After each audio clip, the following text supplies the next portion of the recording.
There is something about fire. It can warm a home or burn it down.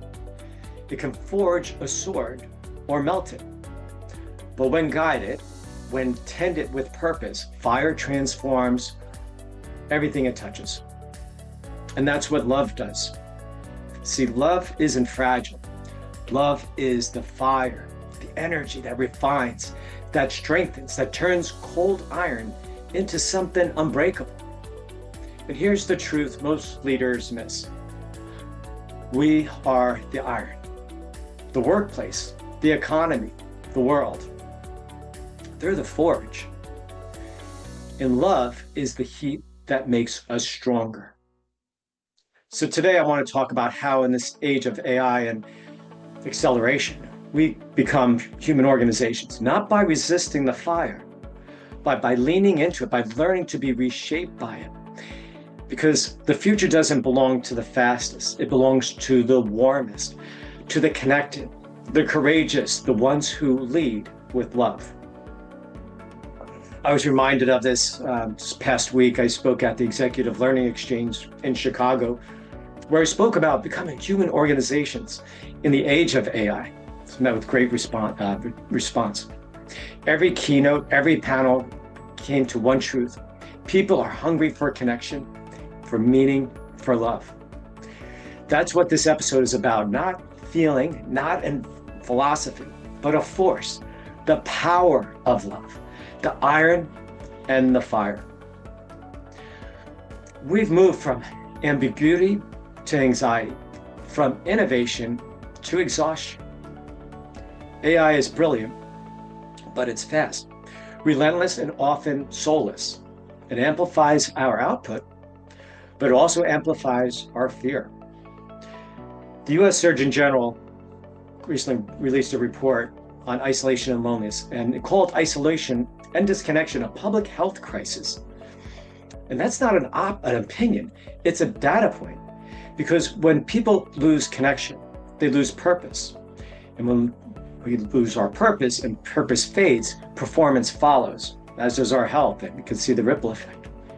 Satya Nadella, CEO of Microsoft, said, "Your ability to bring clarity into uncertainty is the key to leadership." But clarity doesn't come from code, it comes from compassion. It comes from the fire of love that burns through fear and ignites the way forward and lights it up.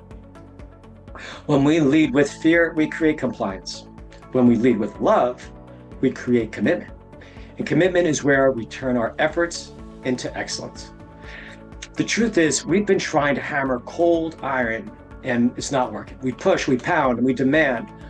But iron only becomes strong after it's been in the fire.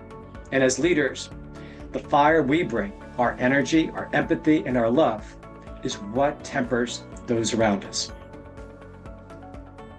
There's an old truth that blacksmiths know. You can't shape cold iron. You've got to heat it first, glowing red or sometimes that white hot until it softens enough to be formed. The heat doesn't destroy the iron, it prepares it. It makes it pliable enough to become something useful. And that's what love does for us leaders and for everyone else. Love is the fire that softens the iron of our ego. It melts away the pride, the fear, the need to control, and it makes us wiser, not weaker. When we allow ourselves to be in the fire, that uncomfortable conversation, that self-reflection, that vulnerability, we don't burn out, we burn brighter.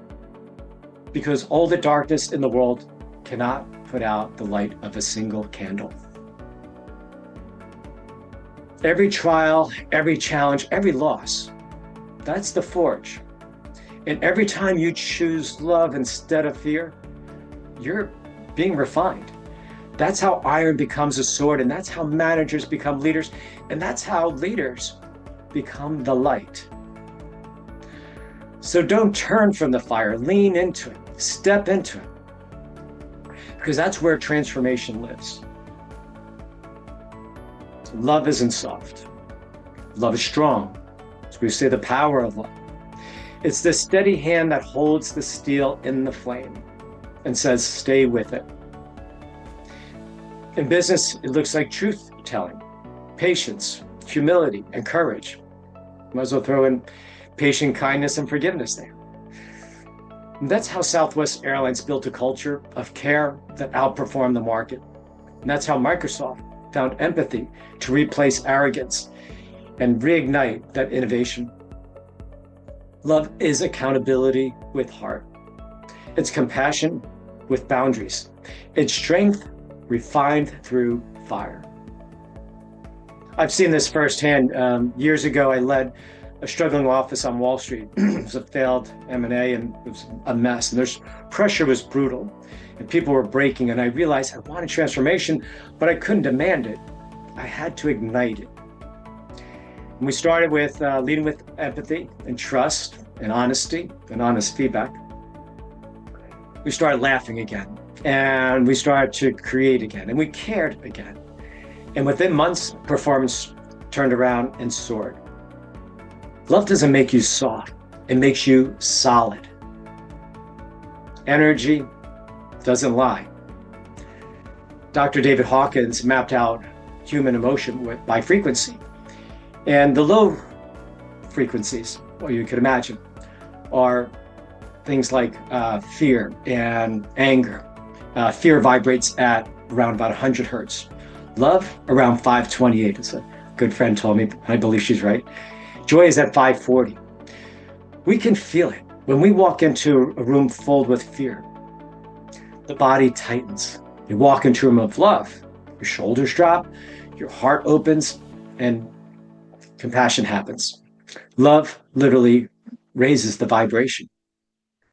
So try this with me. Let's just pause for a moment. Take a deep breath. In through your nose, hold for 4, and exhale for 6. Taking that pause, that stillness, that's the moment between fire and form. That's leadership. That's love. When we breathe, we turn to the forge with focus and faith. We stop reacting and we start refining. Remember, fires need oxygen to breathe. Now here's the key. Transformation isn't a one-time burn. It's practice. It takes a lot of practice. That's why I created the love switch, the 5 steps to move from reaction to revelation. And we'll go through these briefly here, but first we need to recognize what's real. Where's the fear? Where's the truth? So recognize is step 1. Step 2 is to reset. Take that breath, step out of the noise and recenter your flame, right? Get a different perspective. Then reframe it. Look again, how might love see this? If there's an avatar of love, how would love see this? And then we respond. Rather than react out of fear, we respond and we act from strength, not from ego. And finally, reconnect. We rebuild a bridge. We connect to the return to that relationship. And maybe it's just celebrate it. Like iron in the fire, we have to allow ourselves to soften, not to lose strength, but to be reshaped by something greater. When we live these 5 steps, love stops being a concept and it becomes a strategy. It's how we build trust faster, resolve conflicts sooner, and inspire deeper. AI is incredible. It's fast, efficient, and it's smart. But here's what it can't do. Love. It can't feel, it can't empathize, it can't connect. And that's where we have our advantages and our advantage lies. Let computers do what they do best, which is process. Let humans do what we do best, possess compassion. The future belongs to human organizations, not because we outthink machines, but because we outlove them. We care, we create, we connect. That's the flame AI can never replicate. So instead of fearing the technology, let's infuse it. Let's with humanity. Let's use it to remove friction, not feelings. Let's make it work for people, not instead of people. That's not artificial intelligence, that's applied love. So every day we're tested by the fire, deadlines, pressure, uncertainty. But remember, that's the forge. Doesn't doesn't destroy the iron, it defines it. Fear divides us. Love unites us. Fear drains us. Love energizes us. Fear controls us. Love connects. Dr. Martin Luther King said once in his book, Strength to Love, darkness cannot drive out darkness. Only light can do that. Hate cannot drive out hate. Only love can do that. Those words are as true today as they were then. We can't hold out the hate in our workplace, our communities, or our world.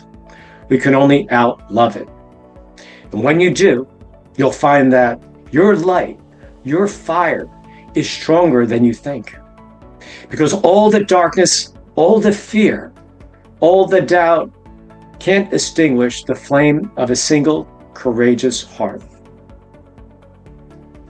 I often repeat this incantation when I'm running or working out, and maybe try for yourself. I find it helpful. Sometimes going into a meeting, because I am the fire that burns bright, ignited by love, fueled by purpose, and my light transforms darkness into hope. Try that or share with somebody who could use it. It's not poetry. That's leadership. That's what it means to be human, even in the age of AI. So lead with love, because it's the only heat strong enough to forge a better world.